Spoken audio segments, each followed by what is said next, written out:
Hey, thanks for watching. I'm Chris, and are there any good teams in the NFL right now? I mean, I guess there's some good ones. Are there any great ones? I mean, we get the Rams losing to the Titans. We get the Cowboys losing to the Broncos. We get the Bills losing to the Jags. The Buccaneers have two pretty bad losses against fellow contenders.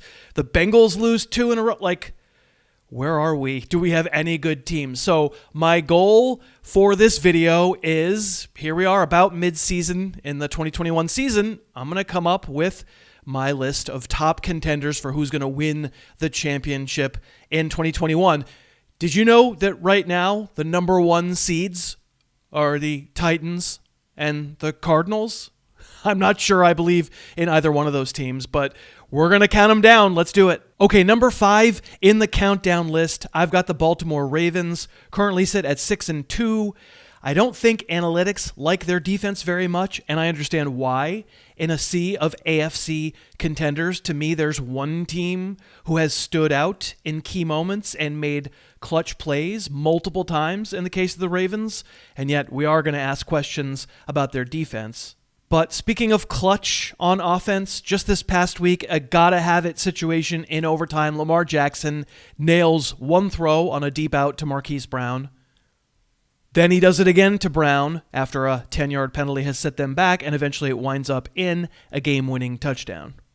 Also in overtime against the Colts. I mean, how can we argue Baltimore isn't just about the most battle-tested team in the league? They absolutely are. And in the biggest spots, it's often been Lamar Jackson throwing that has rescued their bacon, which is, if we think about it, something of a change. How about down 11 to the Chiefs, late third quarter, third down? If we pause it, you'll see what Jackson sees. Kansas City, they've sent 6. And yes, it'll wind up being a blown coverage, but in order to take advantage of Marquise Brown going to the post, Jackson has to weather this storm, keep his eyes downfield with 2 blitzers and the regular 4 defensive linemen coming to get him, find a way, and then jump in the air to hit Brown deep. All this talk we've been doing about how do you beat 2 deep? How do you beat 2 deep safeties? I mean, you can see the Bengals have 2 deep safeties here. It's pure Tampa 2 coverage. Marquise Brown lined up wide right. The corner plays man, but he knows that he lets him go, right? That's what cover 2 is. He's got a deep safety who's going to help him if and when Brown runs by him, and will let it go.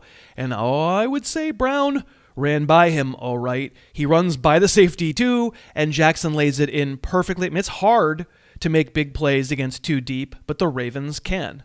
Now, why do I worry about the Ravens? I said it earlier. I mean, they're aggressive. You see a 3rd and short, they are single safety high, and they're coming after you. The Ravens are a top 5 team in blitzes per game, but their secondary has issues, and the analytics are catching up with it. On blitzes, they've allowed 7 touchdowns in 8 games, and here, Jamar Chase, as we've seen, catches a simple slant, and he houses it. This will wind up being a 7-man blitz because the running back stays in to block. And when 7 guys are on their way, you know you've got man coverage on the back end. Anthony Averett on Michael Pittman. Averett commits interference and still can't stop Pittman. So I'm not going to complain about Marlon Humphrey. He's really good, but Averett's been burnable. Tavon Young got eaten up by Hunter Renfrow when teams focus on him out of the slot. Tavon Young can struggle. Chuck Clark, he's solid. Brandon Stevens, also sometimes shaky. Remember, this group lost Marcus Peters before the season even started, and Deshaun Elliott would be on this list in place of Stevens, but he got hurt Sunday and is out for the year. I'm sold on how tough the Ravens have been in close games. My stumbling point for them is the pass rush and the subsequent maybe problems with the pass defense. My number 4 on surveying the potential championship landscape, I've got the Packers. We're not thrilled with the quarterback's life choices, but assuming he's back and in regular form from this point forward, we're not going to count the Week 8 loss in Kansas City against them. Jordan Love was dreadful. There's obviously tons to love about Devontae Adams and Aaron Jones and A.J. Dillon, the skill weapons in Green Bay, but the defense has really come on too. Now, we did a video about the Green Bay defensive performance way back in Week 1, which we'll link to here, and it was rough, but it's definitely gotten better. I just figured we could talk about a few plays from Week 9 that kept the Packers close. This is 4th and 1. The Chiefs come out in 3 tight ends with a fullback, no wideouts, certainly a power look, and you've got these 2 middle linebackers. It's Devondre Campbell, who is big and slow and tough, and who I threw some shade at a couple of months ago, and then Chris Barnes, number 51. We'll roll it and watch Barnes. Darnell Savage also does a good job sniffing out play action, but to be honest, that's his job. Darrell Williams is his man. And it's possible Williams gets away if Savage is alone, and Barnes doesn't also come over screaming to assist on the tackle and turn the ball over on downs. Chris Barnes is turning out to be kind of a badass. I mean, I'm showing you from a previous game. He's undersized. He wasn't drafted. Here he's going to blitz, and let's ask Samaje Perine how he liked having to pass protect against Chris Barnes. Okay, back in the Chiefs game, here's Barnes in the middle. Now he's got the running back. There's Darrell Williams again. The Kansas City play is a rub route. Travis Kelce's going to engage with Kevin King and then hopefully pick Barnes. But Barnes sniffs it out and gets under the pick and goes and gets Williams, turning this from a touchdown drive into a field goal drive. And I'm going to say Devondre Campbell has been awesome, probably Green Bay's best defensive player. I gave him hell back in Week 1. He's not fast, but with Barnes around, he's free to do the thing that he's made to do, which is be big and ridiculously tough and smart and find Darrell Williams just as it seems like a hole is opening and just stoning him on the goal line. I'd rather he didn't have to be the one to go chase someone down, but often with Barnes around, he doesn't have to. So what I'm worried about in the playoffs, I'm coming up with flaws for all these teams, right? Despite the defense overall looking much better since the weird Week 1, and with first-round rookie Eric Stokes allowing the team to bench Kevin King in the secondary, it's the pass rush. Green Bay does not get enough pressure. You know they're going to be in shootouts when it comes down to it in the playoffs. Zadarius Smith played 17 snaps in Week 1 and has been on IR with a back injury ever since, and they need him. Will he come back? Will Jair Alexander return from his shoulder problem? I trust the offense. I trust the run defense. I have concerns about any situation where Kevin King has to play a lot, and I don't see a pass rush. A quick break. Let's thank DraftKings for sponsoring these videos all season. Without DraftKings, we would not have a show. If you're not playing on DraftKings, but you've thought about it, it's a nice time to try, and it helps our channel if you download that DraftKings app and you use the code HarrisTube. What can you do on DraftKings? Well, if you live in a state where sportsbook is permitted, you can make a $5 moneyline bet on any NFL game on DraftKings, and if you win, they'll give you $200 in free bets. And if you don't live in one of those magic states, you can play DFS with us, Daily Fantasy. Come play in our weekly contest, for example. It's quite fun. We will put a link to our contest below. The way to get started is to go get that DraftKings app and use the code HarrisTube. We really appreciate them as a sponsor. If you'd like to play, you would be helping out our channel. So, my conclusion after doing this video, and I've got 3 more teams to show you, is that I don't think there's a super overwhelming favorite. I think there's a bunch of contenders, and most of them have flaws, and I'm going to continue to point out what the potential fatal flaws might be. I'm not sure that my order here is definitely absolutely right, but I'll lay out my case for why these are the top 3 championship contenders right now at midseason. Here we go to number 3. I got the LA Rams, but, they're again, for all the big names on defense, they are getting to the quarterback. They already were even before the prospect of Von Miller joining them happened. But they've gotten pushed around a couple times recently on the ground. Chase Edmonds, the Lions ran on them and also threw it short to the running backs and made it a close game. And despite that pass rush, they've had some communication problems on the back end that's led to some big plays as well. It's a very good defense, but I wouldn't be shocked to see a good running team have some success against them. But what I really wanted to talk about is the funk that the LA offense got into on Sunday night against the Titans. And in this case, funk, not good. This was a pretty typical play, and by typical, I mean Jeffrey Simmons winds up with a sack, which he seemed to do on about half of the Rams snaps. This is what the Rams would like to be in 2021. Empty backfield, shotgun, let's let Stafford deal. It's pretty much not what Jared Goff did, and we'll be frank and say that it worked fine in other games, but it's not going to work fine here. It's 2nd and 19. It's very clearly zone. Stafford hits his back foot. What does he see?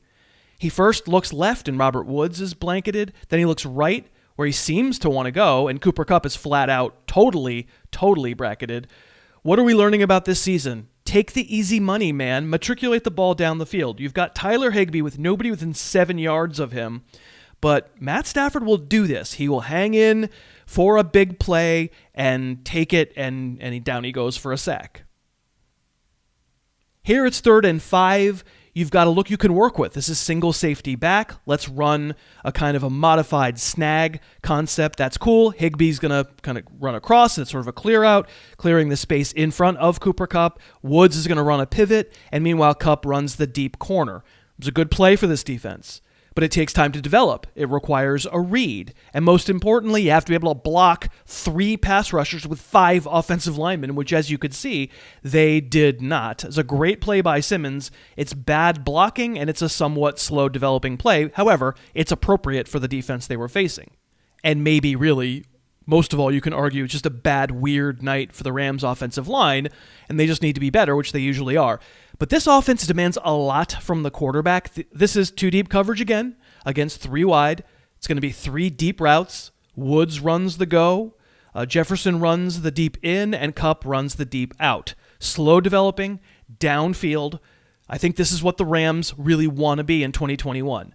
Eventually, finally, Woods and Kupp will put the corner in a blender with their switch, but Stafford throws it too late, has to put too much air under it. It's a dangerous incompletion. Again, slow developing, downfield. The quarterback has to make a read. And here's the point that Chris Collingsworth made on the NBC broadcast, and also the point Pat Doherty made on my podcast. Sometimes to get untracked when all that fancy downfield stuff is stymied, it's okay to be Jared Goff. It's okay to line up under center and make it look like a run, and then naked boot roll out and hit the easy target. Is this less sexy? Sure. Did the Rams get frustrated that Jared Goff required too much of this? Okay. But man, when they finally started moving on Sunday night, it was coming up with clean reads in much more open windows. And so if I have a concern about the Rams, I guess it boils down to the quarterback and the system. I know Sean McVay wants Matt Stafford to be in full flower, to be the true gunslinger who can see the entire field and make dynamic decisions based on coverage. But man, sometimes scheming them up like the old days is the trick. If there's a worry here, maybe it's that McVay won't swallow his pride at the right moment. Number 2 on my list, I've got the defending champs, the Buccaneers. And I know the Rams beat the Bucs pretty decisively back in Week 3. Plus, the last time we saw the Bucs play, they blew a comeback attempt against New Orleans. I don't think I need to convince you Tom Brady and a really good offensive surrounding cast are contenders. So instead, going with the theme that everyone is flawed this year, let's talk about what can go wrong for them. For me, the first thing is penalties. We're showing a montage here of 2 straight roughing the passer penalties from the second quarter, the second of which nullified an interception in the end zone. We're showing a defensive offsides on a 3rd and 5, followed by a stop by Devin White where he gets flagged for taunting. And we're showing the key defensive hold of the game, extending the game-winning drive for the Saints. It's a cliche for a reason. Undisciplined teams lose.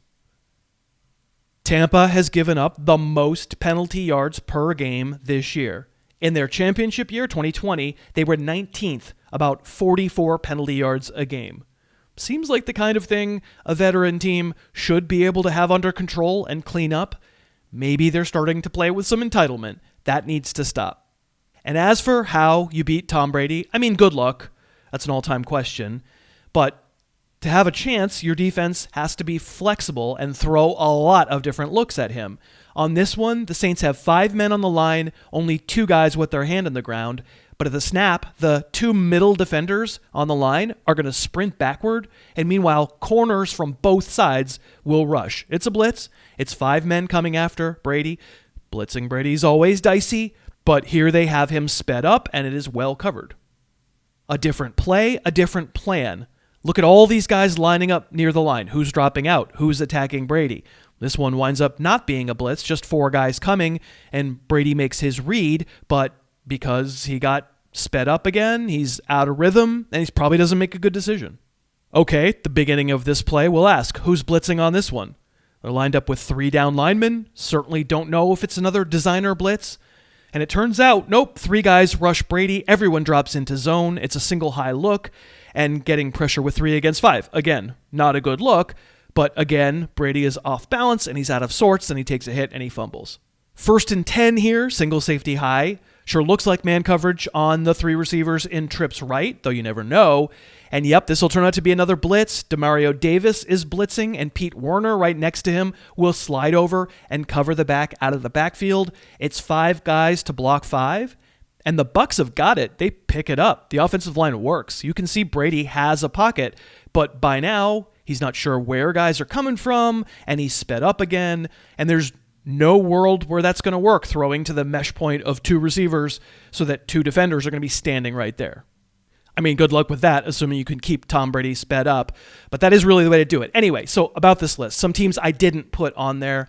I don't have Arizona, currently 8-1, coming off a great win against San Francisco with mostly backups at the skill positions. They would be number 6 on my list. I expect some hate mail or some hate comments down below. I like the run defense. I like the pass rush. They give up some big plays. They also make big plays. I love Kyler Murray. And I don't know. That's my problem. I think I wonder if he holds up in this style of offense that puts so much weight on him so they don't quite make my cut here. I know there are some people who say Dallas. They have all those playmakers. They won a few close games early. They won games where we questioned whether they could hang in there, at Chargers, at Patriots, at Vikings without Dak Prescott. The defense is so much better this year. But watching them get gashed on the ground against Denver and make so many offensive mistakes feels like in the playoffs they're going to be there, but they're not quite there yet. And maybe if Derrick Henry had stayed healthy, I'd believe more in the 7-2 Titans. It was an unexpected win to me at the Rams, but it was really centered around 2 terrible mistakes by Matthew Stafford that set up the Titans for their first 2 touchdowns. I can't help feeling without a running game backed with a great rusher, eventually the Titans' play-action game suffers a little bit, and if they don't get mistakes like this from the other team, it's going to be harder for them to make a deep run. Oh, and we did a whole video about the Chiefs last week. We will link to it here. You should really check that one out. It's great, but I mean, their offensive problems continued against Green Bay. They can be great. They could go on a run. Of course they could. They've been in the past 2 Super Bowls. I'm just not sold the Chiefs are going to be in the championship mix this year. In fact, my favorite in this very flawed field is the Buffalo Bills, and I'll tell you why. I think Josh Allen has something to prove, absolutely, but I think even in the weird 9-6 loss in Jacksonville last week, I thought he and the Bills illustrated that they get it. They get what defenses are trying to do to them and are going to try to do them in the playoffs, and they have a plan for it. Are the Bills surprised they're facing 2 deep coverage here? They're not, because they start to see it from everyone now. We did a whole Chiefs video talking about what this takes away and why the high-octane spread offenses are struggling with it. But it's largely because I think those offenses tend to be too prideful to just take the easy money. This was Buffalo's first drive, and if everyone's going to run backwards on defense, cool. There's Devin Singletary right there for 7 yards. Same drive, 3rd and 10. Those 2 safeties go back there again. This will be a little bit of a designer pass rush. 4 guys are going to rush. Miles Jack will go cover the running back, and the right tackle just forgets to block number 91, DeJuan Smoot. But Josh Allen has a plan for that. He can make a guy miss, and then if a defense is playing back, he'll just go run for the first down. This is the easy money, and even the high-octane teams need to be able to take it on a regular basis. Shot plays are going to come a little less frequently. What I liked from Buffalo on Sunday is that, I didn't like the score, but the Bills largely seem to have this figured out. This is how you have to move the ball against this defense.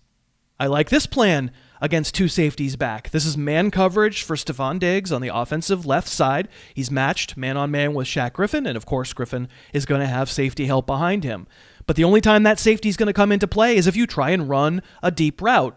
So don't run a deep route. Let Diggs run a nothing little slant in front of Griffin and just make a play. Play the 2 safeties high. There's a reason that defense fell out of favor in the NFL. It became too easy to hold the ball all game, to have the time of possession and take bite-sized chunks. The rise of two safeties high coincides with the rise of Tom Brady. It's what he loved to do all those years in New England. He frustrated the defense. He would go on long drives. He would take the easy money. And it helps that when he gets out of structure every so often, Allen can make a throw like this, which is a laser. And I know the Bills lost this game, and the offense scored only 6 points. But to me, that was really the result of failing to score touchdowns on long drives and then making goofball mistakes in the second half and turning the ball over.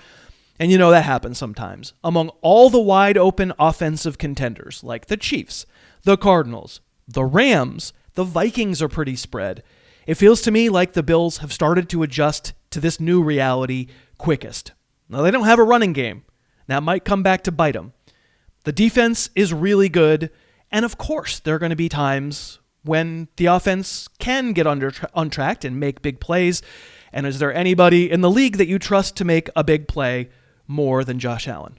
So I did it. There you go. I mean, I was tempted to say Tampa, but it's boring to pick the defending champs as the Super Bowl champs. So I think Bills Mafia, for as mad as everybody else is going to be, let me know down in the comments how much you liked the fact that I think Buffalo is going to win the Super Bowl. Well, I mean, I think maybe they have the best chance. I don't know what's going to happen. I guess that's making the season fun. It doesn't seem like there are any great teams. It really is going to be who adjusts best to their weaknesses and to what defenses are doing to them and whether their defenses can do some adjusting as well. I think it's a kind of a cool season. It's different from having like one main contender that everybody's trying to knock off. It's going to be a fun second half of the year. Let us know what you think down in the comments. And really, thanks very much for watching. Thanks so much for watching. Please, please, please smash that like button. Write a comment. Tell us who else you'd like to see us review film on. And of course, best of all, please subscribe to our channel and then click that little bell above the subscribe button and you'll be notified whenever we post a new video.